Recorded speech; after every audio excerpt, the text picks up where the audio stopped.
Good morning, good morning, good morning, one and all. Good afternoon, good morning, good evening, wherever you are on the planet.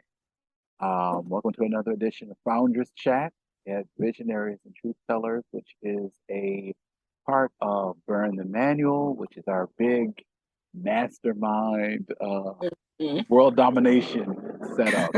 So, well, it's morning where you are. So, how are you today, Miss O? I'm good. I'm good. I feel like for a Sunday, I'm way too busy. I Okay, don't know. I don't know why. It's just all my plans and things I had to do fell on a Sunday, which is fine. So, right. gonna be an interesting week. I travel to the East Coast on Thursday night. Where? Um, I'm gonna go to Delaware for my mom's wedding. Oh, you're coming this week. Yeah, Oh, yeah. okay, okay, good. I thought you meant you'd been here and you didn't see me. That's why I Oh gave you that no. look. And then I wanted to I think I want to extend my trip for like a week, maybe stop by New York or something, just like make it a mini vacation. So Okay, we'll see. We'll see how okay. I'm feeling and see if the weather is nice over there.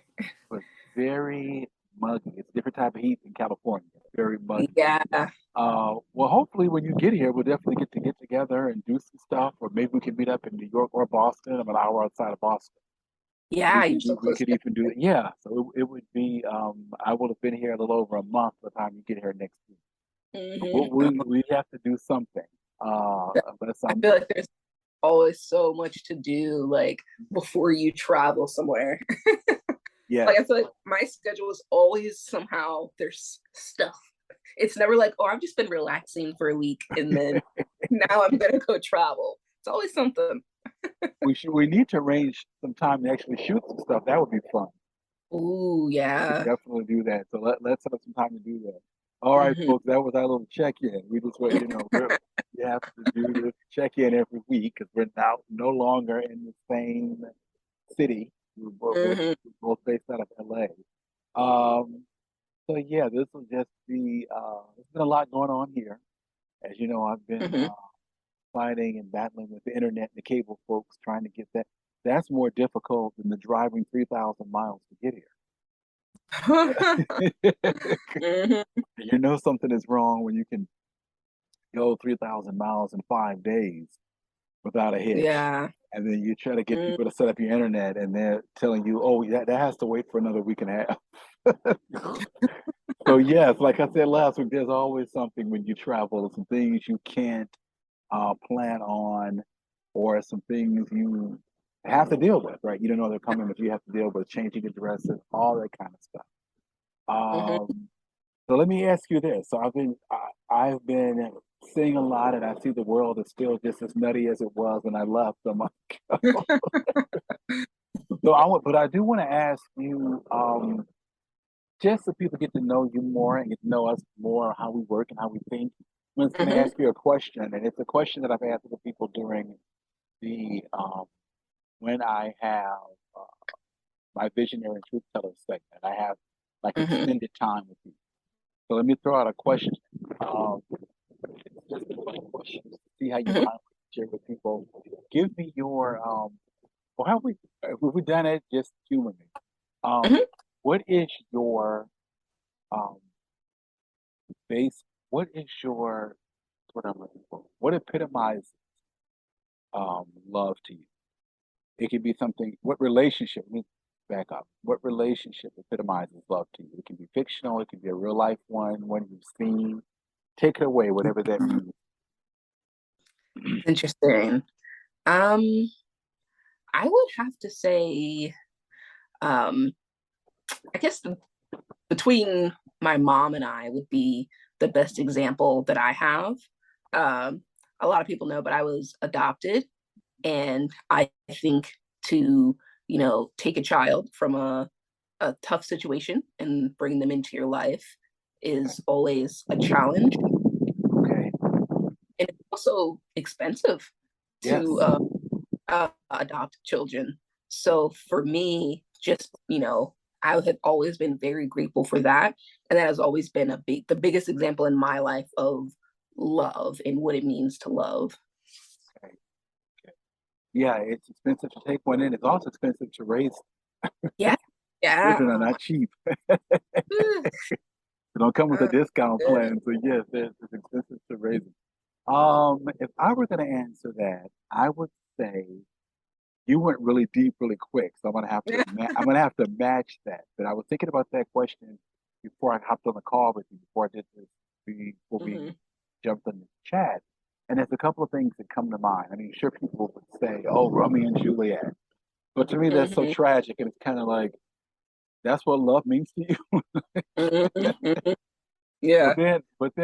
But then I looked at, I look at different things. I look at, there's a movie that I saw years ago. I was thinking about it yesterday, and it's called The Grifter. And Angelica Houston is in it, John Cusack is in it, and so is Annette Bening. And there's a Mm, scene at the end where they're all shysters, right? They go around and they shake people down. There's a scene at mhm, the end where something has happened, and she had to set her son up to get murdered, or he got murdered. Some mm, deal went bad, right? And mhm, he had all this money, and he got murdered. And Angelica Houston is gathering the money, and it's blood on his money. mhm, So she's gathering the money, and she's mm, alternating between crying because, and this is the son of what she obviously loves, yeah. and oh, and knowing that she's got to get the hell out of it. Mm, So it's kind of like that's an interesting take on love, right. Right. Yeah. and that's just from a like, purely creative, artistic standpoint. And it's just in take on Mhm, love. But I think in something closer to home would be, um, I think the love that I have, relationship that I have with my grandmother would mhm, be a big one for me in terms of what is going to be love. I talked to her yesterday. She's 96. She's 96 March. mhm, It's funny. She still remembers me. She still remembers my favorite food, things that I ate before I became plant-based. mhm, And I remember we were talking yesterday. I thought she mistakenly called me. She didn't remember. So I called her back. I talked to her for a while, and she talked about, oh, I mhm, know that you moved. How was that going? And I think she's one of the few places that I've ever felt in my life where I felt safe, mhm. and I always felt like I was enough as a person. There was no kind of like Yeah.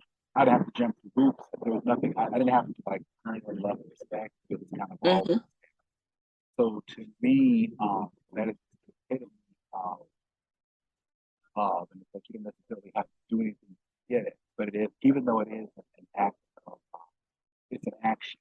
It's very, mhm. but I never felt the need to, stand on my head or hustle for it. Yeah. I think a lot of times in love relationships, people feel they have to hustle to get somebody's attention and hustle and prove that worth the time. There was never any of that. One of the things I want to do, um, at some point, I'm going to start. I talked about starting a nonprofit. Well, Mhm, I wanted to name it my grandmother's maiden name, Simmons. I wanted to call it Simmons House.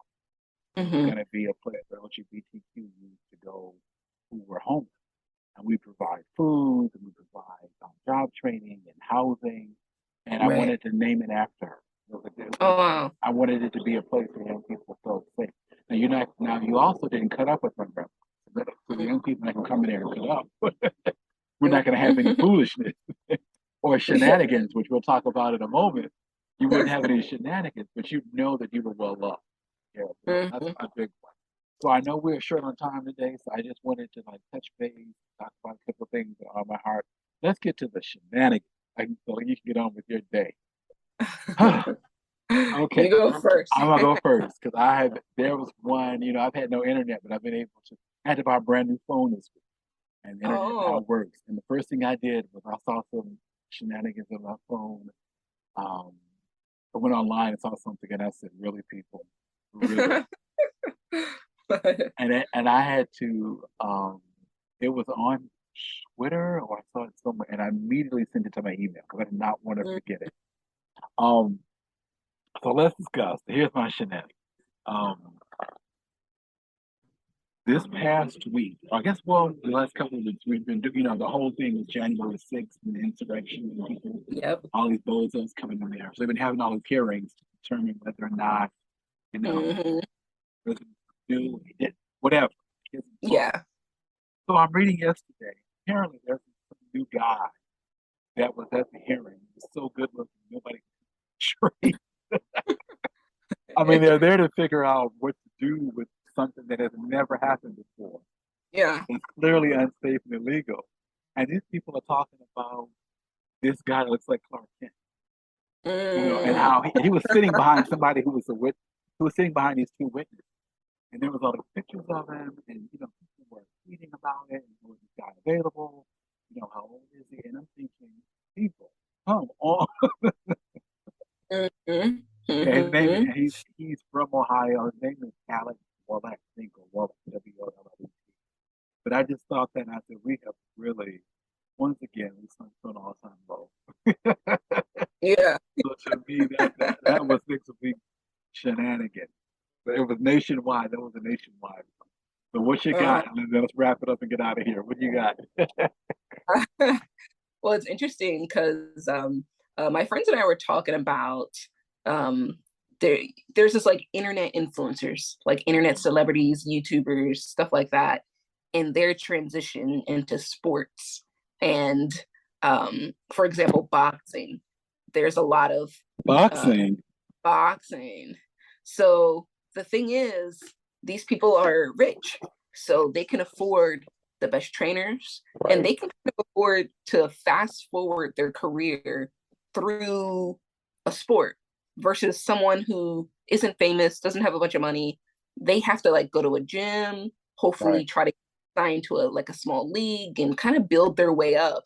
Right. But if you're rich, you can have these prize fights, and all of a sudden, now your fourth fight or your second fight is like Floyd Mayweather, right? And Wow. so the question is like, is it fair? Like, are the intentions of these influencers or influencer athletes, like, do they even believe in the integrity of the sport? Like, what are they doing to it right now? And how fair is it for them to kind of fast forward their career, not through it, and then claim like, oh, we just work hard. We work so hard, but we don't it's so interesting to um talk about that. And I don't know, because I can't say that if I had millions of dollars, I wouldn't want to fast forward through some things in my life either. Like, if I don't have to struggle, I feel like I won't. But at the same time, it is weird to displace other people who have been working very hard to get to a Right. spot, just because you have money. And now you can say, I'm the best. Look how many fights I have. I'm so popular. Look at all this money. So it's been this like controversial thing that's been going on. Wow. Yeah, Hmm. that would definitely qualify as major, major shenanigans. Oh my God. All right. Well, okay, we're gonna wrap up here. So you can get on with your day. I can get on with my day. Folks, we will be back next week. This is Sunday. She's gonna post it later on today. It's super short, Yep. so we'll post it. As you know, we do these. This is one take, unrehearsed, just real Hmm. raw. My name is Anthony Carter. You can check out my writing, my other interviews and whatnot on my website, anthony-carter.com. You can also check us both out at burnthemanualproductions.com. Please give them where they can find you and a sign off, and we will be done for today. Yeah, you can find me at Malaya Music everywhere. And also burnthemanualproductions.com. All right. Have a great day. Thank you.